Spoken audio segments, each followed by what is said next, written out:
Sa ngalan ng Ama, Anak, Espiritu Santo. Amen. Aba, Ginoong Maria, napupuno ka ng grasya, ang Panginoong Diyos ay sumasiyo.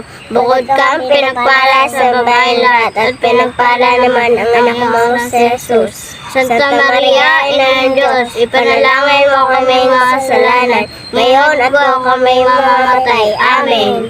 Sa ngalan ng Ama, Anak, Espiritu Santo. Amen. Father Abraham has many children as Father Abraham. Ang ganda lang alam ko. Di ba lahat tayo mga Kristiyano, ang tawag natin kay Abraham, Father Abraham. Okay? Out of the 2.2 billion, 1.3 billion are Catholics. Next. 1.6 billion Muslim. At itong mga Muslim, ang tawag nila kay Abraham, Father Abraham. Gusto mo magkaroon ng gera? Madali yan. Gusto mo magkaroon ng gera? Madali yan. Sabihin mo sa YouTube, ang mga Muslim, hindi anak ni Abraham. Gera yan. Gera yan. Sapagkat sa mga aral ng Muslim, ang kanilang ama ay si Abraham. Pag merong isang bansa na nag-contest niyan, gera yan. Gera na. Wow. Ang mga Hudyo na pinanggalingan, mga Jews, no? Na pinanggalingan ni Jesus, no? Ay merong 14 millions. Isipin mo, ilan yan? Ilan po yan? Sa ngayon pa lang po yan, 2, 1, di ba? Nasa 3.8 billions. Yung mga nakaraan pa, lahat yan anak ni Abraham. Kasing dami ng ituwin sa langit. Amen po ba? Palakpakan natin ang Panginoon. Ano ba ang tinutumbok ko po rito? Na meron kang sitwasyon, may problema ka, may pagnanasa ka, may pangarap ka, alam ng Diyos yun. Alam ng Diyos yun. At kung tapat, maganda, makabubuti ang pangarap mo, ang layunin mo, kung mabigat ang problema mo, nakikita ng Diyos yun. Kung naghihirap ka, wala ka nang makain, pero gusto mong makapag-aral, nakikita ng Diyos yun. Nakikita ng Diyos ang lahat ng bagay. Yung sitwasyon mo. At lalapit ang Diyos. Nagdadasal ka eh. Amen? Amen. Lord, mahabag ka naman. Mahabag ka po sa akin. Nagmamukha na po akong kahihiyan sa tao. Tulungan mo naman ako. Nakikita ng Diyos yun. Lalapit ang Diyos. Lalapit ang Diyos at magbibigay sa iyo ng plano. Tumakbo kang barangay Paghawan. Diba? Pwede yan eh. Hindi ko naman alam kung paano kayo makipag-usap sa Diyos. Ayoko namang sabihin na hindi kayo nakikipag-usap sa Diyos. Amen po? Amen. Hindi ko naman, baka nagdadasal kayo, Lord. Nakakatakot na po yung barangay namin. Nakakatakot na po sa San Jose. Hindi po alam ang gagawin, paano magiging bahagi ng solusyon. Tulungan mo naman ako yun. Ano po bang pwede kong magawang maliit na bagay? Hindi ko alam kung paano pa yung manalangin. Kung gaano tayo ka-apektado sa nangyayaring sitwasyon sa ating paligid. Hindi ko alam. Siguro mayroon ka mga nakikitang adik, mga gumagamit. Di ba? Lord, ano na lang mangyayari sa lugar namin kung puro adik? Sama na lang ako. Ano po ang gagawin? Hindi ko alam kung sinagot kayo ng Diyos. Tumakbo ka. Ito ang plano. Hindi ko alam. Basta ako alam ko kung bakit ako kumikilos. Kasi nagbabasa tayo ng Bible. Di ba? Gumawa ka ng mabuti sa iyong kapwa, ginawa mo sa akin. Di ba? Magbigay ka ng hindi, wala, kamay lang ng grabe. Magbigay ka ng pagkain sa nagugutom, ako binigyan mo ng pagkain. Nababasa naman natin yun. Ano man ang ginawa mo sa iyong kapwa, sa akin mo ginawa. Kinakausap ka ba ng Diyos? Sinasabihan ka ba na ano man ang gawin mo sa iyong kapwa, sa akin mo ginagawa? Umating ka ng misa, nag-homily yung pare. At sa pag-homily ng pare, talagang daman-dama mo. Kinakausap ka ba ng Diyos? Natutulog ka, hindi ka makatulog. Hindi ka makatulog. Tapos napatingin ka sa langit. Napangiti ka. Tapos pumulo yung luha mo. Tapos napangiti ka. Ano tawag sa'yo? May gulo ka nito. Kaya ibig sabihin lang po, tingin ka sa langit, at napaiyak ka sa nangyayaring sitwasyon. At napangiti ka kasi pwede kang makiisa sa solusyon. Amen? Amen. Hindi ko alam kung paano kayo makipag-usap sa Diyos. Pero si Abraham, sa kanyang problemang personal at sa problema ng lipunan, nakipag-isa siya sa Diyos. Gusto nyo magtagumpay? God first. God first. Amen po ba? Amen. God first. At kung makipag-copy lang kayo kay Lord. Mamaya, pag-alis nito, magka-copy lang kayo, Lord, na tinamaan po ako doon sa seminar namin. Ang dami-dami kong nilalapitan, nakalimutan kitang sangguniin. Nahiya po ako sa inyo. Pwede po ba tayo mag-usap? Pwede yun, di ba? Sa totoo lang, parang napilitan ako, parang nandito na po, hindi po ako maka-atras. Pero titingnan ko na lang ito na opportunity para makagawa ng mabuti. Pwede mo ba akong tulungan, Panginoon? Makipag-covenant ka. Amen po ba? Amen. Huwag mo akong iiwang, Panginoon. Hindi kita ipapahiya. O maging tapat ka. Baka balikan ka ng Diyos. Kasi pinapaasa mo siya. Pinapasakay mo siya. Panginoon, tulungan mo ako. Pag nanalo po ako, hindi kita ipapahiya. Makipag-covenant ka. Tapos susubukan ka sa panahon ng kampanyahan, susubukin ka. Gabi-gabi, makipag-usap ka sa Diyos. Lord, hindi ko po nakakalimutan. May covenant tayo. Magiging matatag ako. Ang laging ending, blessing. Ang laging ending ng ganitong pagtawag, blessing. Alam niyo si Moises? Ganyan din. May sitwasyon. Ang mga Israel, alipin ng Egyptian. Amen? Yung people of God, pinapahirapan ng mga Ehipso. Amen? May sitwasyon. Pero si Moises, may sitwasyon din. Ano sitwasyon ni Moises? Nakapatay siya. At sa ngayon, ay nagtatago. Pero kanino siya tatakbo? Hindi siya makatakbo sa mga Israelita kasi kaaway niya yun. Pero ngayon, hindi siya makalapit sa mga Ehipso kasi kalaban niya na ngayon. Dati niyang kakampi, kalaban niya na. Saan siya lalapit? May sitwasyon siya. Alam niyo, tinawag siya ng Diyos. Nagkaroon ng plano ng Diyos. Ang ending, si Moises, blessing. Ang ending, ang Israel, nakalaya. Amen po ba? Amen. Sapagkat ang Diyos naman ay hindi manunood. Hindi siya nakatingin lang sa ating mga sitwasyon. Pero, you have to go the test of faith. Totoo ka ba? Totoo ba ang sinasabi mo? Are you real? It should be tested. Amen po? Amen. Amen. Sige.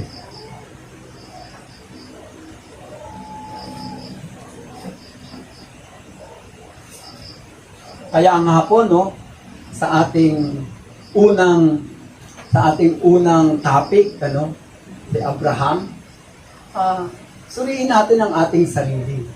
Sa tingin mo, bakit ka tinatawag ng Diyos sa paglilingkod? Mananatili ka bang tapat sa Diyos sa kapila ng mga tukso at pagsubok? Pwede natin sagutin yan sa katahimikan ng ating puso. Bakit ka tinatawag ng Diyos?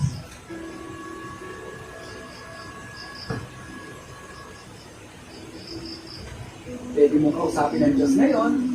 Kausapin mo ang sarili mo. Ano ba talaga ang intention mo sa pagtakbo?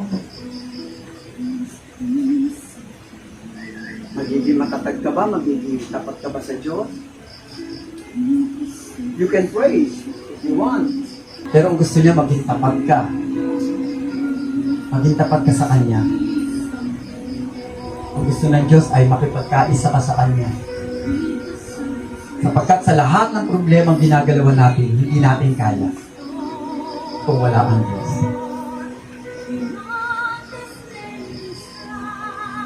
O Amang Diyos, pinagdarasal ko po sa inyo ang aking mga kapatid na naririto. Tulungan mo sila, Panginoon, sa kanilang bagong pagsubok na tinatahak. Also, Lord, please purify their intention. Linisin mo ang kanilang puso, linisin mo ang kanilang isip. Maging biyaya sila sa mga taong naririto. Maging pagpapala sila sa kanilang barangay. Hindi lang sa kanilang barangay, kundi sa sarili nilang tahanan. Tulungan mo sila, Panginoon, na makagawa ng kabutihan, na makagawa ng pagbabago.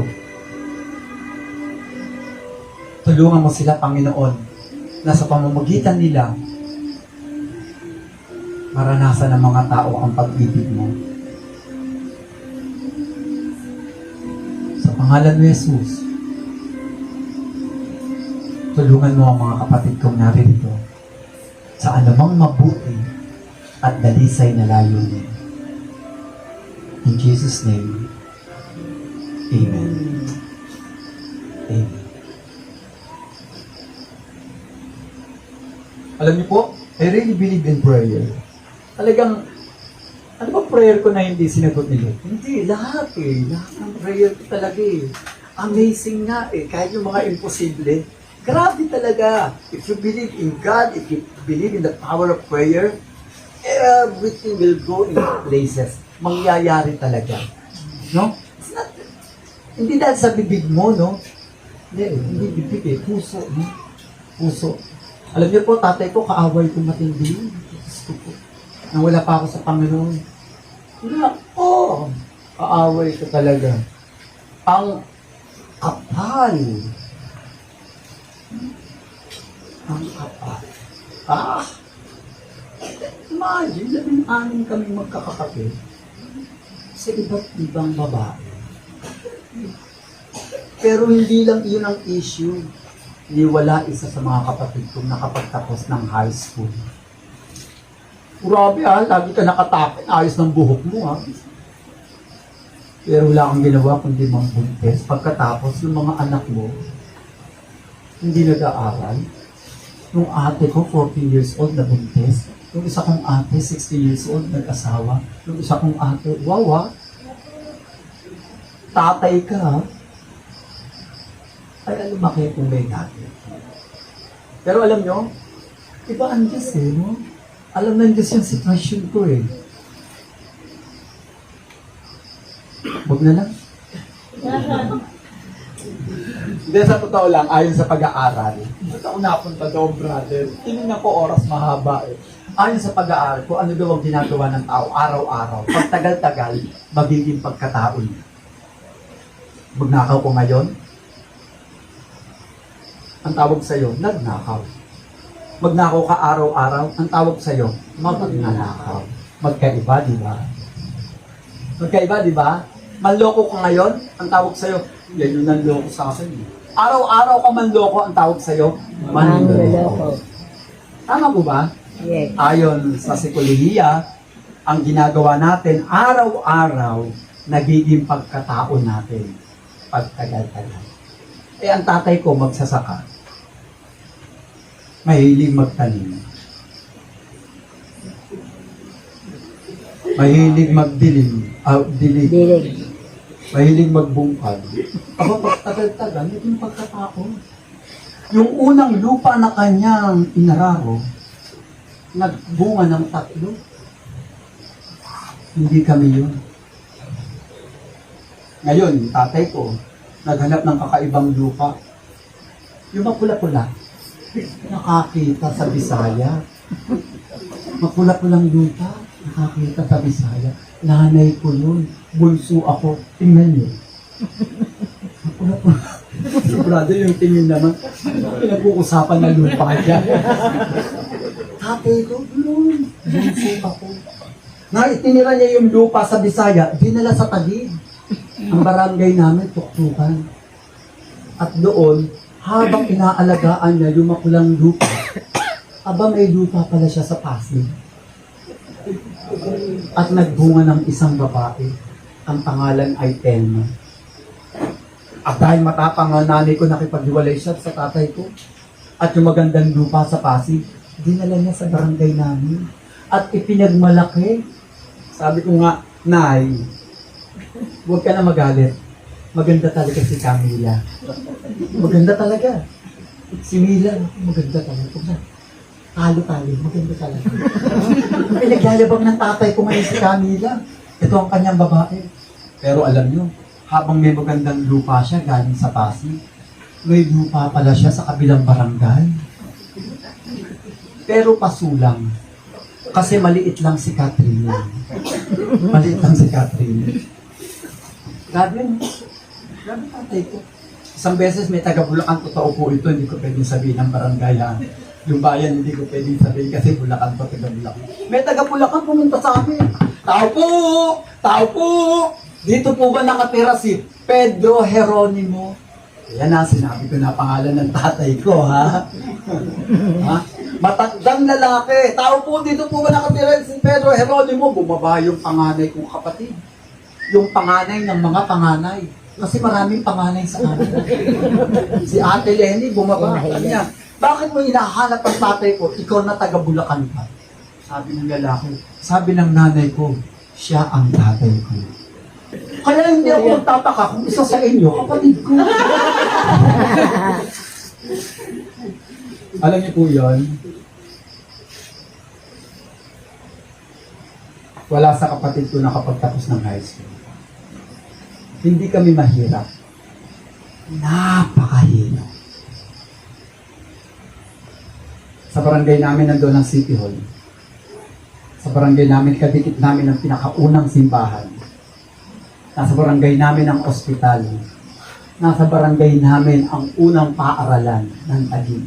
Ibig sabihin, premier ang aming barangay. Number 1. Tama po ba? Pero sobrang hirap namin. Kasi yung nanay ko, hindi naman taga-Taguig. Taga-Bisaya. Wala siyang lupa. Nagtayo ng bahay sa hindi niya lupa. Anong tawag doon? Squatter kami. At dahil hindi amin yung squatter kami, pwedeng tumira pero hindi mo pwedeng simentohin.